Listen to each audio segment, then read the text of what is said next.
Tonight, the fallout from President Trump's exclusive sit-down on NBC. The aftermath after the president said on Meet the Press, "I don't know," when asked whether he had an obligation to uphold the Constitution when it comes to deporting citizens and non-citizens. Plus, the president's new tactic, he says, is aimed at getting undocumented migrants to self-deport. And his controversial plan to reopen Alcatraz, one of America's most notorious prisons. The desperate search, at least 3 people are dead and more are missing after a boat of migrants overturned near San Diego. The controversial new military strategy Israel is taking in Gaza. We're on the ground in the Middle East. Jury selection underway in the Sean Diddy Combs trial, what the music mogul told the judge about how he was feeling. And the list of celebrity names from Michael B. Jordan to Mike Myers, jurors were told could come up. Philadelphia police investigating the anti-Semitic sign in a night spot that has outraged the world of barstool sports. And as the conclave to choose a new pope nears, Francis's lasting impact on a pasta factory with an amazing story to tell. This is NBC Nightly News with Lester Holt. Good evening and welcome. NBC News' exclusive interview with President Trump from over the weekend, presenting new insight tonight into the president's reading of the Constitution and the right to due process. Seeming to suggest at one point in the interview with Kristen Welker that applying due process to citizens and non-citizens alike might prove impractical in terms of sheer numbers when it comes to deportation. Saying he'll rely on brilliant lawyers that work for him to clarify what the Supreme Court says about due process. And the president once more lamenting the courts in general are preventing his administration from deporting the worst of undocumented criminal offenders. This as he seeks to raise the stakes in his tough talk on crime by rebooting a notorious lockup. But first, Gabe Gutierrez with a new twist in the administration's crackdown on illegal immigration.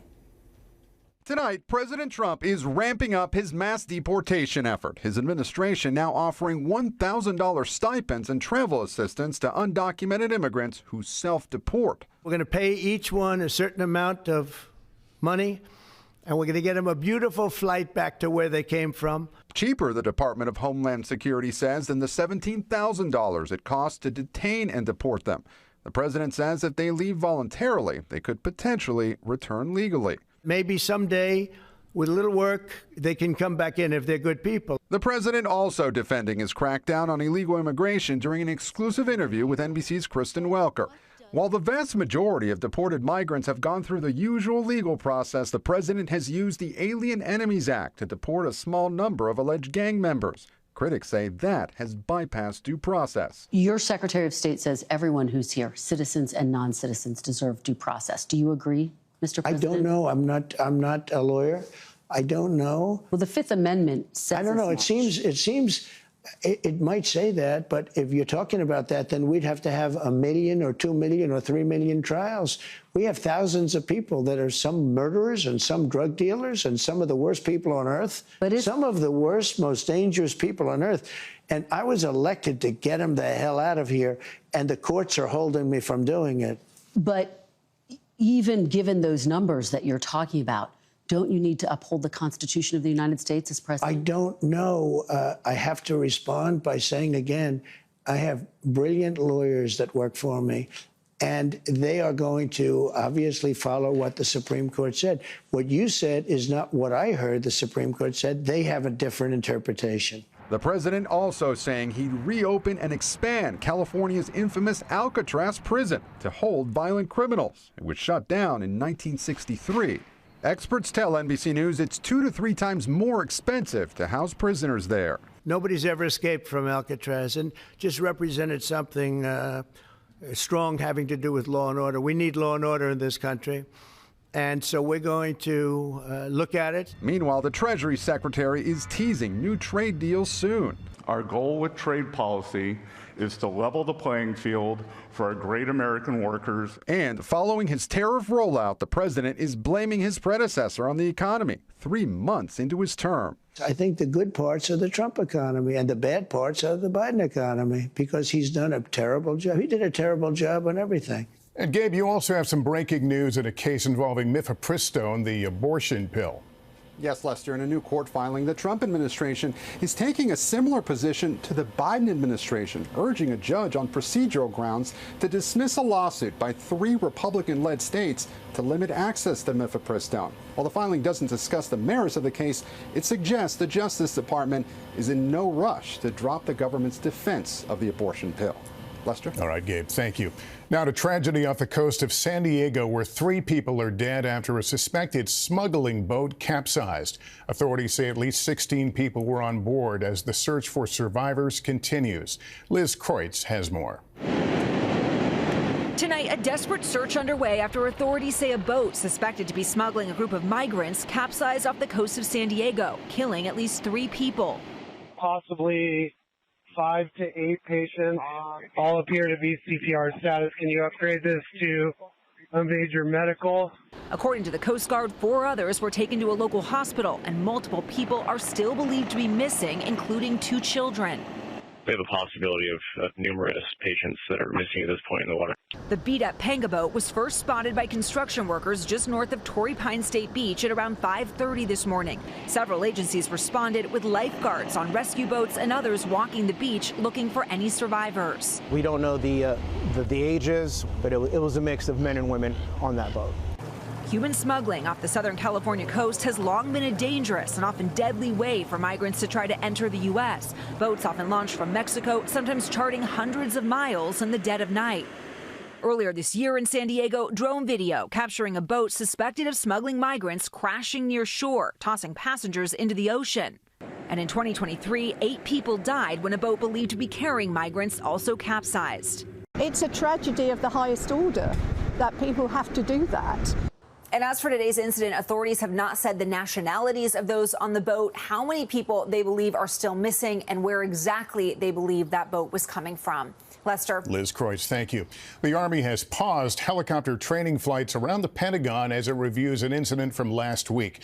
2 commercial jets were forced to go around during their approaches to Reagan National Airport because of a nearby Army helicopter. All of it comes after the fatal January collision of a commercial flight and Army Black Hawk helicopter.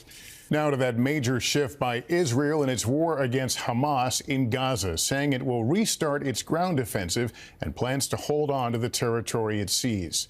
Matt Bradley has the latest.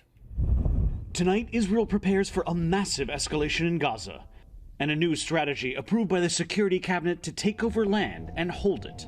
They say to prevent Hamas from taking it back. Prime Minister Benjamin Netanyahu calling it a powerful operation to defeat Hamas and free the remaining 59 hostages. We will not give up on anyone, he said. Israel says it will move Palestinian civilians to safety in Gaza's south and will revamp aid distribution, they say, to keep it away from Hamas. We're going to help the people of Gaza get some food. People are starving. Hamas is making it impossible because they're taking everything that's brought in. Aid agencies say Israel's new plan uses aid as a pressure tactic and say its 2-month-long blockade has pushed Gaza to the brink of famine. One of Gaza's only remaining soup kitchens is a scene of desperation. We're hungry almost every day, says this little girl. Please stop the war now. We die. This woman says her husband, and her children are all ill. The new approach comes a day after a missile fired by Yemen's Iran-backed Houthi rebels evaded Israel's sophisticated missile defenses. So this is the crater left by yesterday's impact. Nobody was killed, but just look at how close it was to this huge international airport. Tonight, Israel launching retaliatory strikes against Houthi targets. Many hostage families are criticizing the planned offensive, saying it could lead to the deaths of their loved ones. Lester? Matt Bradley, thanks. Growing outrage tonight after an anti-Semitic message was displayed at a popular Barstool sports bar in Philadelphia. The disturbing moment was caught on camera, and now founder Dave Portnoy is speaking out. Here's Sam Brock. In videos that have already garnered tens of millions of views. There was a sign yesterday that said, "F the Jews." I've been shaking. I've been so mad. Barstool Sports founder Dave Portnoy voicing outrage over an anti-Semitic sign he says was ordered in his Philadelphia bar and then posted onto social media. Maybe it wouldn't have shocked me as much if I didn't see it in a bar that I owned. But yeah, the uptick in anti-Semitism has been noticeable. Did they apologize to you? Oh, yeah. I mean, they were doing what I would say anybody would do. We're not anti-Semitic. It was a joke. But at this point, you're caught red-handed. Some who were there shocked by what they saw. I was out and I seen it, and it said that sign, and I was just like, whoa, it threw everybody off guard. Portnoy, who's Jewish, says both waitresses who served the group were fired. With Temple University immediately taking action, the president saying in a statement, in the strongest terms possible, let me be clear, anti-Semitism is abhorrent. It has no place at Temple. The university has placed one student on interim suspension with a police investigation ongoing, as some Jewish students on campus express their concern. It kind of feels, like I have to watch my back all the time just for wearing my star out. And it's not a good feeling. Meanwhile, Portnoy pushing for accountability. Let's try to turn a hideous incident into maybe a learning experience. And says those responsible had initially agreed to his offer to send them to Auschwitz in Poland, where roughly 1 million Jews were killed during the Holocaust. But then late today, Portnoy says one of them walked it back. And he's like, well, I had nothing to do with it. I felt pressured into admitting that I had anything to do with it. Adding the trip for that individual now off the table. Portnoy said he's positive that the two people at the center of this are both Temple students. Now, the university says it's still investigating as expulsion is still on the table. Lester? Sam Brock, thanks. Now to our NBC News exclusive. As a senior official in the first Trump administration, Miles Taylor published an anonymous op-ed criticizing the president. Now, President Trump has signed a memo ordering a probe into Taylor. Laura Jarrett spoke with him. People need to know how real it is to be blacklisted by the president. For a brief moment, Miles Taylor was anonymous. I got into government to serve my country. Now he's anything but. The former Homeland Security official who once detailed his observations inside the first Trump administration in an anonymous op-ed, now accused of leaking classified information and treason in a presidential memorandum. Did you ever knowingly disseminate classified information? I know I've never broken the law. I know that I've assiduously upheld my national security obligations. You can't threaten Americans to not exercise their First Amendment rights because they're fearful the President of the United States will prosecute them. The 38-year-old says he's now receiving a barrage of threats. My wife has to read online about people saying that they'll put me in front of a firing squad. We were told by security experts to go update our last will and testament. The president denies he's seeking revenge by directing investigations of his critics. No, I just look at people, and I'm not directing anybody. Do you believe that you are being investigated by the federal government? I have seen indications that they are out there rummaging through my past. What I worry about is that they will try to use this tactic, this bludgeon of the bully pulpit of the presidency, to go shut people up. Taylor's hired Abby Lowell, who's represented everyone from Hunter Biden to President Trump's son-in-law, Jared Kushner. For the head of the executive branch of government to order, literally order, a criminal investigation is unprecedented. When asked if a criminal investigation is underway, DOJ and Homeland Security declined to comment. But Lowell says he isn't waiting for an indictment. I'm asking all those judges who are the guardrails of protecting the rights of citizens to be on the lookout for requests that come to get information against Miles or others. Is what's happening now something you think that is unique to Miles Taylor? I don't think it stops with Miles, but I think Miles is a good test case if the system works. Laura Jarrett, NBC News. In 60 Seconds Inside Court on day one of Diddy's criminal trial, what he told the judge about his state of mind, and when his medals were lost to wildfires, how a famed Olympian got another shot at his old goals. Jury selection is officially underway in the sex trafficking trial of Sean Diddy Combs. Chloe Melas was in federal court today. And Chloe, no jurors selected, but a pretty revealing start to the 8-week trial. Lester, that's right. It was an illuminating first day of court. Combs entered the courtroom wearing a crew neck sweater and a white button-down shirt. He had some gray in his hair and in his goatee. And at one point, he told the judge that he needed to use the bathroom and that he was feeling a little bit nervous. Now, also, several celebrities were named today, although they haven't been accused of any wrongdoing. They might be mentioned during the course of the trial. Their names are Michael B. Jordan, Mike Myers, Kanye West, and his former girlfriend, Cassie Ventura, who has accused him of years of physical and emotional abuse. And she is expected to testify testified during the trial. Now, Combs has vehemently denied all of the allegations against him. I also want to point out that celebrity attorney Mark Geragos, he was present in the courtroom. His daughter is Tenny Geragos, one of the lead attorneys for Combs throughout this trial. Now, a source telling NBC News that he hasn't joined the team, but he is advising on jury selection. Lester? All right, Chloe, thank you. As the Met Gala gets underway up next, the celebrities taking America's biggest fashion night by storm. It's the sound we long associated with video calls, the Skype ringtone, but today the once popular platform signed off for the last time. Skype is owned by Microsoft, which is shutting the video calling service down in favor of Microsoft Teams. American swimmer Gary Hall Jr., a 10-time Olympic medalist, but when fires swept through his L.A. home earlier this year, those hard-earned medals were destroyed. Well, today, the swimming legend received replica medals from the International Olympic Committee for his achievements in Atlanta, Sydney, and Athens. It's known as fashion's biggest night. Celebrities and tastemakers are arriving at the 2025 Met Gala. The star-studded event ushers in the latest fashion exhibits at the Metropolitan Museum of Art. This year's theme is Super Fine, tailoring black style.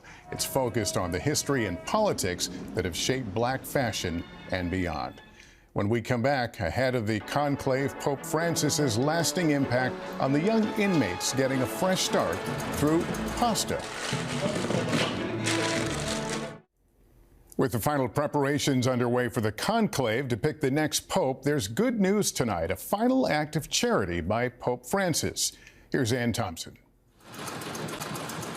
In Italy, pasta is sacred, made with just 2 ingredients, semolina and water. But Pastificio Futuro has a little something extra. The factory sits outside the Casal del Marmo Juvenile Detention Center in Rome. Here, Pope Francis washed the feet of the young inmates on Holy Thursday. Then, before he died, he gave the factory all the money in his bank account, some 200,000 euros. Its employees are current or former inmates, giving Carmine Gallo a way to return to society.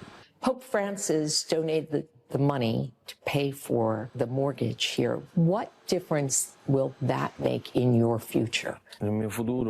He says he now has a future because of Francis. Food technologist Gianfranco Desideri leads the factory. I started here for make a good pasta, and then I understand the real purpose of this project. So I help these guys to change their life.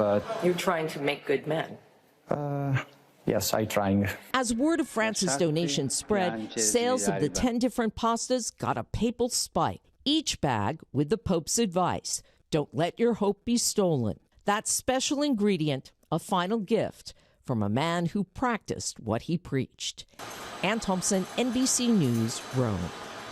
And join me and Ann live from the Vatican starting tomorrow night for the conclave to choose the next pope. That's Nightly News for this Monday. Thank you for watching. I'm Lester Holt. Please take care of yourself and each other. Good night.